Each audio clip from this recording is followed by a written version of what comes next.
Good morning friends, তোমাদের সবাইকে আবারও স্বাগত জানাই আমার নতুন একটি ব্লগে। আজকের দিনটা আমার কাছে খুবই স্পেশাল, কারণ অনেক দিন পর আবার হস্টেলে ফিরছি।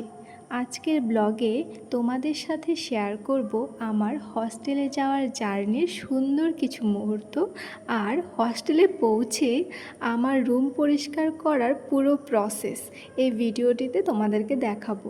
তো ভিডিওটা স্ক্রিপ্ট না করে শেষ পর্যন্ত দেখতে ভুলো না। আর যদি ভিডিওটা ভালো লাগে তাহলে লাইক কমেন্ট শেয়ার করে আরেকটা সাবস্ক্রাইব করে আমার পাশে থেকো।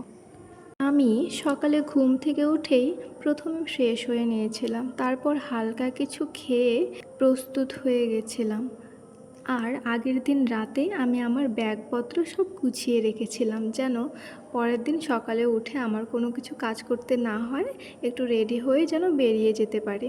তো আমি বেরোনোর সময় সেরকম ভিডিওর কোনো ক্লিপ নিতে পারিনি, কারণ খুবই ব্যস্ত ছিলাম। তো আমি তারপর আমাদের যে জিয়াগঞ্জ স্টেশন সেখান থেকে আমি ব্লগটা স্টার্ট করেছি। জানো, হস্টেলে ফেরার একটা আলাদাই অনুভূতি থাকে। একদিকে বাড়ি থেকে চলে যাওয়ার কষ্ট, অন্যদিকে বন্ধুদের সাথে আবার দেখা হবে সেই উত্তেজনা। সব প্রস্তুতি শেষ করে বাড়ি থেকে বেরিয়ে পড়লাম। বাড়ি থেকে স্টেশনের পথে যেতে যেতে চারপাশের দৃশ্যগুলো অনুভব করছিলাম।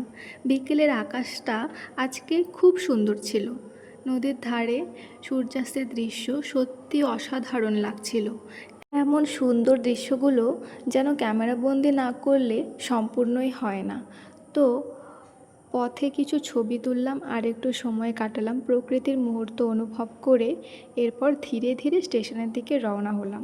অবশেষে পৌঁছে গেলাম আলিপুরদুয়ার স্টেশনে। স্টেশনটা এখন অনেক সুন্দরভাবে সাজানো হয়েছে। কিছুক্ষণ প্ল্যাটফর্মে আমি আর আমার বাবা ট্রেনের জন্য অপেক্ষা করলাম।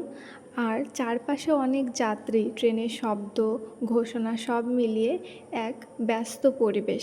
ট্রেনের অপেক্ষা করতে করতে ভাবছিলাম আবার শুরু হতে চলেছে হস্টেল লাইফ। নতুন ডিউটি, নতুন ক্লাস, নতুন অভিজ্ঞতা আর অনেক স্মৃতি তৈরি হবে আগামী দিনগুলোতে। ট্রেন জার্নি শেষ করে অবশেষে হস্টেলে পৌঁছে গেলাম। অনেক দিন হস্টেল বন্ধ থাকার কারণে রুমের অবস্থা একটা ভালো ছিল না। দরজা খুলেই দেখলাম ধুলো জমে আছে, বিছানা অগোছালো, আর পুরো রুমটা পুরো অগোছালো ছিল। একটু পরিষ্কার করার প্রয়োজন আছে। তো আমি কিছু না করেই লেগে পড়লাম পরিষ্কার করার জন্য। সবার প্রথমেই জানালাগুলো খুলে দিলাম যাতে বাতাস ঘরে ঢুকতে পারে। এরপর বিছানার চাদর খুলে ঝেড়ে নিলাম। তারপর নতুন করে সুন্দরভাবে বিছানাটা গুছালাম, বালিশের কভার ঠিক করলাম আর সব কিছু গুছিয়ে নিলাম। এরপর আমার বইগুলো যে রাখা আছে সেখানে ধুলোবালি জমেছিল, সেগুলো পরিষ্কার করলাম। আর আমার যে জিনিসপত্রগুলো ছিল সেগুলো একে একে গুছিয়ে রাখলাম।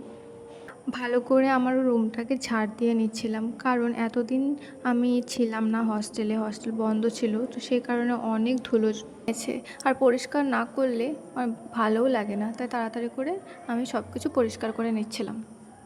দাঁড়াও, তোমাদের দেখিয়ে দিচ্ছে আমার পরিষ্কার করার রুমের ফাইনাল লুক। বিছানা সুন্দরভাবে গোছানো, আমার বইপত্রের জায়গাটাও ঠিকঠাক পরিষ্কার করে গুছিয়ে রেখে দিয়েছি। এখন রুমটা অনেক বেশি আরামদায়ক আর সুন্দর লাগছে।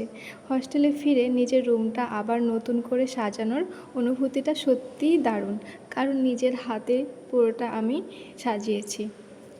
তো ফ্রেন্ডস, এই ছিল আমার আজকের হস্টেলে আসা আর হস্টেলের রুম পরিষ্কার করার পুরো ব্লগ। আশা করি ভিডিওটা তোমাদের ভালো লেগেছে। ভালো লাগলে ভিডিওটাকে একটা লাইক দিও, চ্যানেলটি শেয়ার করো আর সাবস্ক্রাইব করে আমার পাশে থেকো। তোমাদের ভালোবাসা আর সাপোর্ট আমাকে নতুন নতুন ভিডিও বানাতে অনেক অনুপ্রাণিত করবে। Thank you.